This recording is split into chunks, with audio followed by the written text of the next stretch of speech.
There's nothing like an encounter with a good-looking stranger or a run-in with a mysterious person that gets your heart pounding. Perhaps you'll even blush. Nothing like a little mystery to spice up our lives. Not only does it get our blood boiling, but it stimulates our imagination. But what if your encounter involved animals like these? Just look at the dangers that await you in the wild. Dueling dragons, sea sponges that eat flesh, ants that are actually wasps. One thing is certain. Your wild animal run-in won't be confusing at all. You'll be scared to death, we promise. Here are 15 terrifying animals you wouldn't want to encounter.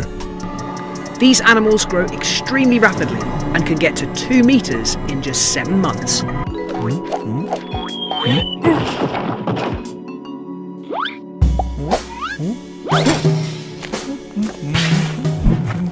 Komodo dragon. Tourists have flocked to see these beasts on the Komodo Dragon Island in Indonesia. And when they put on a show like this, smashing together in a battle royale, you can see what tourists would flock to see the wrestling matches for. And they sometimes last up to 15 minutes. The island is home to the world's largest lizards, the Komodo dragon. There were approximately 176,000 visitors to Komodo National Park in recent years lined up to watch them in action. A member of the monitor lizard family, it's the largest species of lizard on the planet, growing to a maximum length of 10 feet in rare cases and weighing up to approximately 150 pounds. One bite, and Komodo dragons have venom glands in their mouths that are loaded with toxins, which can lower blood pressure, cause massive bleeding, prevent clotting, and induce shock. The venom then quickens the loss of blood and sends prey into shock. And they have serrated teeth and powerful neck muscles, resulting in huge gaping wounds too. If you do manage to escape the jaws of a Komodo dragon, just wait. Dragons will calmly follow you for miles as the venom takes effect, using their keen sense of smell to zone in.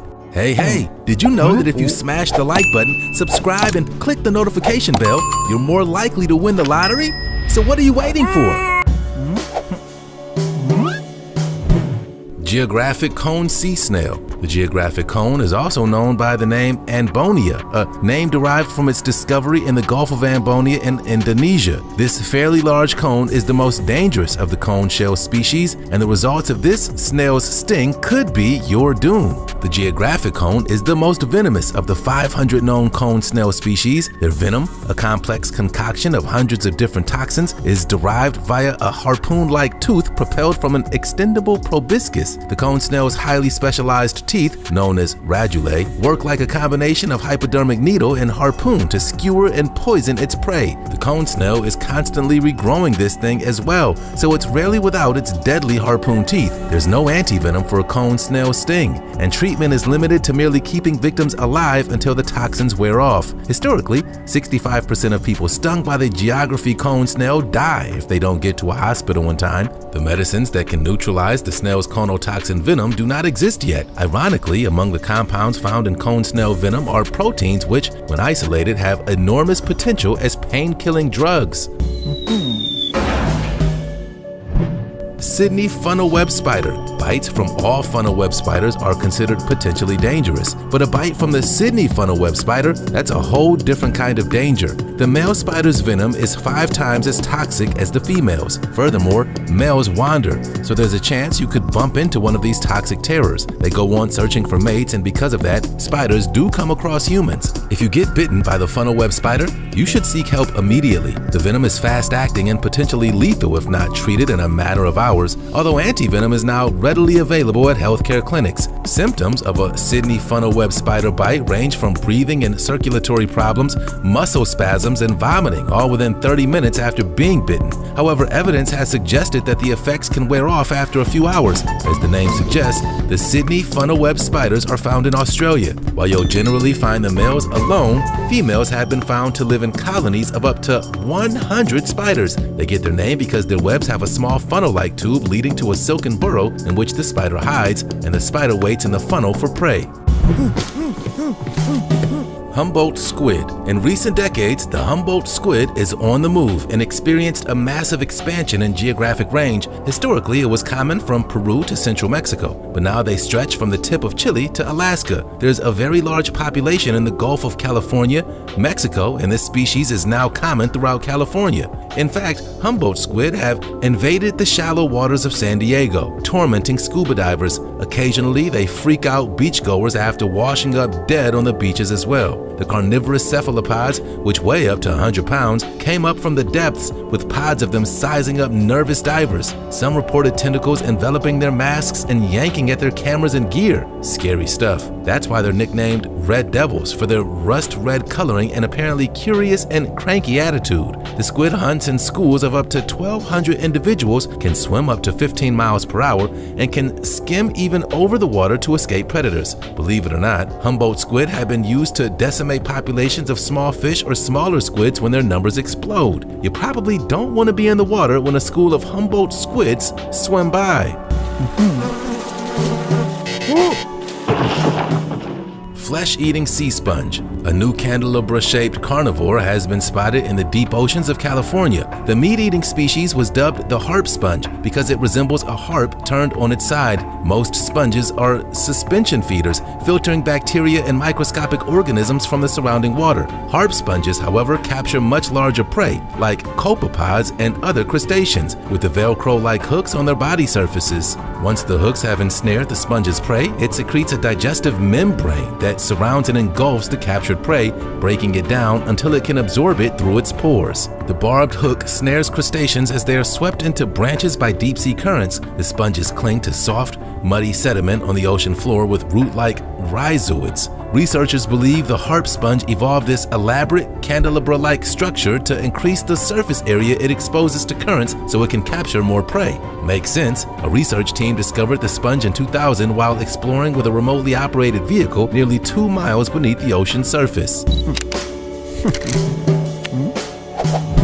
The velvet ant. Is having one a little bit of every superpower better than yielding just one super duper power? When it comes to the velvet ant, this might be the case. Their name is misleading.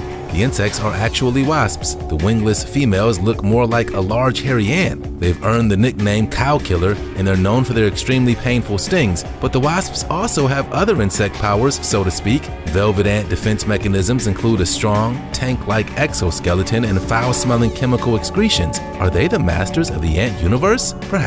Their tough exoskeleton prevents injuries because it's too tough. Their exoskeleton is also rounded, so stings or bites bounce off the abdomen. They also make a squealing sound by rubbing two parts of their abdomen together, and they taste bad and stink too. Researchers set up feeding trials with potential trials to see if anything could actually eat a velvet ant. They used a lizard, shrew, mole, birds, and an American toad. None of the predators managed to eat a live ant, except for a single toad. It stopped breathing for 20 seconds. Lizards are accustomed to eating venomous and stinging insects, but it couldn't handle the velvet ant. A mole attempted to eat a velvet ant, got stung, and began thrashing about. Giant Pacific football fish. The football fish form a family of globose deep-sea anglerfishes, in which a modified luminescent fin ray acts as a lure for other fish. They are found in tropical and subtropical waters of the Atlantic, Indian, and Pacific Ocean. A beachgoer found this impressively rarely spotted fish with a monstrous-looking body shaped like a football washed up at a California beach, fully intact. Their flesh is gelatinous, but thickens in the larger females, which also possess a covering of bucklers, round bony plates each with a medium spine. The creature is most likely a female Pacific football fish, one of more than 200 species of anglerfish around the world, typically found thousands of feet deep in the ocean. While the fish itself is not rare, officials said it's extremely rare to see one intact, but it's only females who possess a long stalk on the head with bioluminescent tips used as a lure to entice prey in the darkness of waters as deep as 3,000 feet. Originating above or slightly in advance of the small eye is the fishing rod, and at its end a bioluminescent bulbous fishing lure. Strange, wonderful, and scary. Their teeth, like pointed shards of glass, are transparent, and their large mouth is capable of sucking up and swallowing prey the size of their own body. The shoebill. Shoebills have been a beloved species for a long time. They appear in ancient Egyptian art, and Arabs call the stork Abu Markab, which means the father of a slipper. The bill is gigantic, looks like footwear, and can decapitate crocodiles. The shoebill birds are native to the marshes of East Africa. This masterful hunter, an endangered species, is a reclusive menace to the inhabitants of the lands it occupies. That goofy-looking bill on the face of that scary bird may look dinosaur-esque, but it's actually a lethal tool belonging to the shoebill. Although there are no dangerous danger to humans, they're not to be played with. These apex predator birds do prefer bigger prey. They eat big fish like lungfish, eels, and catfish, and also crazy stuff like Nile monitor lizards, snakes, and baby crocodiles. Shoebill storks are patience personified, waiting for hours on end, sometimes submerged up to their waists, with their prey completely unaware of the grim fate that peers down at them from above. Then suddenly the shoebill lunges forward, driving its razor-sharp bill into the silt, engulfing its victim entirely. Though not a very heavy bird, the biggest might well be 16 pounds, the shoebill stork can reach nearly 5 feet in height, and their wings can stretch to no more than 7 feet. That's a big, scary bird. The world's most dangerous snake, but the inland taipan has reached mythical status because of the remoteness of its habitat and the added challenge that it lives and hunts for its prey in deep, cracked clay. This shy serpent is rarely encountered in its remote, semi-arid Australian homeland. The inland taipan is only found in this area of South Australia and in far western Queensland. As the seasons change and food is abundant, the snakes feast on rodents. As the harsh outback takes its toll and the food disappears, inland taipan are well equipped for the long periods of little or no food. Don't let the shyness fool you. It makes a threat display by raising its forebody in a tight, low S-shaped curve, with its head facing the offender. Should the offender ignore the warning, the snake will strike. If the world's most dangerous snake bites you, expect a headache, nausea, vomiting, abdominal pain, collapse, and paralysis. It's extremely potent and is rated as the most toxic of all snake venoms. The inland taipan snake will strike, making a single bite or several quick bites, but still, a single bite from one of these impressive reptiles has enough venom to kill 100 fully grown men.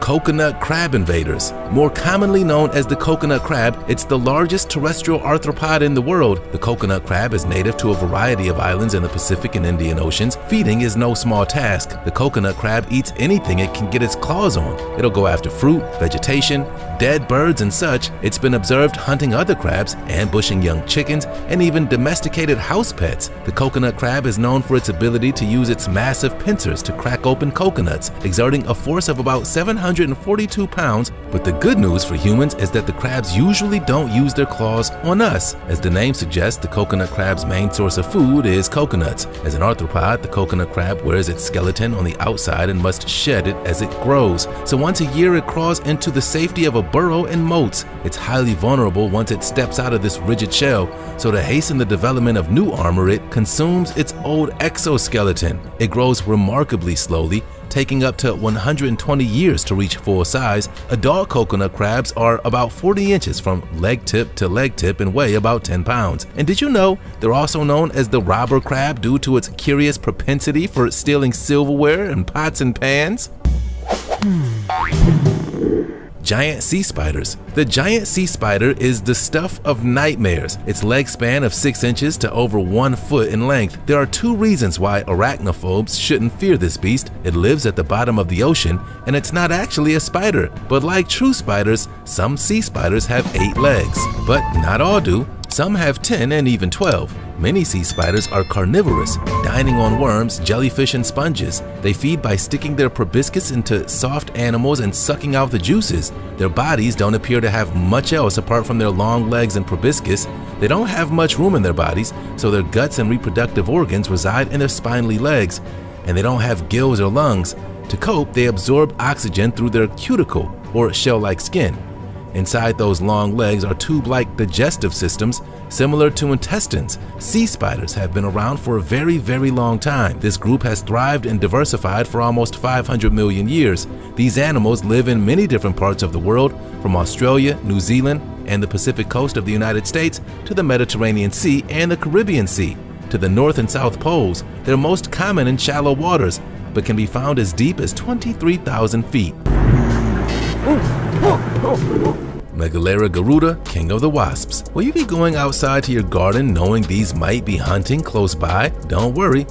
Megalera, aka the king of wasps, was found in Indonesia on the island of Sulawesi, and a live version of this queen of the wasps has yet to be found. The species is named after Garuda, the national symbol of Indonesia. This species has never been observed while alive or in flight, nor had any other raw footage of one alive ever been seen. Every year, we seem to be hearing about a new species of insect or bug, some big, some deadly. It's just kind of mean at this point. Well, this one is no exception. It's the mega extreme version from the Lurine family or digger wasps. This new version is called the Megalera garuda, after an Indonesian icon, part human, part eagle, known as the king of birds in Hindu mythology. And it's 2 inches of big bad wasp, black as pitch with sickle-shaped jaws. Nothing is known about its biology or behavior, but the males of the Megalera garuda are distinctly larger than the females, and those jaws are even bigger on the boys. The jaws are assumed to be used to crush prey, and almost nothing is known about the sting of the king of the wasps. The bobbit worm. Anyone born before 1990 will remember the story of Lorena Bobbitt, who in 1993 made world news for taking a kitchen implement to her ex-husband's bobbit worm. If you must know the gory details, it's just an internet search away. The real bobbit worm is a whole other thing, and they're terrifying. Found in warmer oceans around the world, this terrifying worm buries itself into sediment on the seafloor, its mouth exposed with its huge scissor-like jaws open wide, plus 5 antennae protruding from its head that act like tripwires. If a fish should accidentally brush past one of these tripwires, game over. The bobbit worm's razor-sharp mouth parts strike so hard the prey is sometimes sliced clean in two.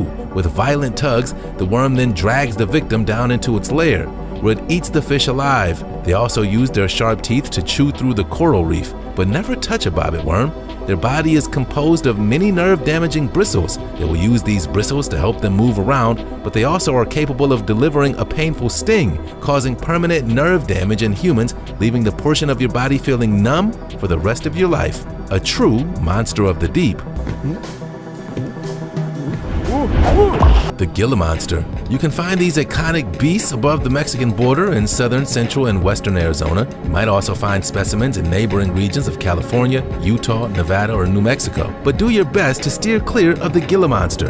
This reptile has one of the worst reputations in the reptile world. These animals, once they feel threatened, will open their mouths and hiss. It's a direct warning that clearly says you're in danger. But some people don't get the message, and people do get bit. Its venom is made by a row of glands in the lizard's lower jaw. Small grooves in the teeth only increase the venom flow, so if it bites you, they're very strong, and the lizard might not loosen its grip for several seconds. It may even chew and chew so that the venom goes deeper into the bite wound. Their size is intimidating too. Adult Gila monsters can measure 2 feet long and weigh 5 pounds or more. These kinds of proportions render this species larger than any other indigenous lizard within the US. There are legends of this savage beast spitting venom, leaping several feet in the air to attack, stinging with its tongue, and killing people with gusts of poisonous breath. Don't believe the stories, but do know before you go. Be very aware when you're in Gila monster territory. The big fin squid. Last but certainly not least, the mother of all squids, and not just one, 5 of them. 5 squids from the Magnapinna genus, known as big fins, were spotted in deep-sea surveys off southern Australia at a depth of 1.5 miles. Big fin squids are one of the deep sea's more ethereal, unusual creatures first discovered in 1907. Their fins are up to 90% of the length of the body, and they have next-level long arms. Most remarkable was the length of the elastic tentacles, which has been estimated at up to 15 to 20 times the mantle length. And as you can see, the squid often will hold some of the arms at a 90-degree angle from the side of the body, which gives them the appearance of having elbows. The distinctive elbow-like kink is another oddball characteristic. It could be a way to prevent their spaghetti-like tentacles from getting entangled. The appendages come with microscopic suckers that can land them in a sticky situation. Some have been known to get stuck to submersibles. Scientists believe that they feed by dragging their arms and tentacles along the seafloor, grabbing organisms off the floor. But they may use a simple trapping technique, waiting for prey to bump into their super long arms. Imagine this beast staring down at you. No doubt, a terrifying animal encounter.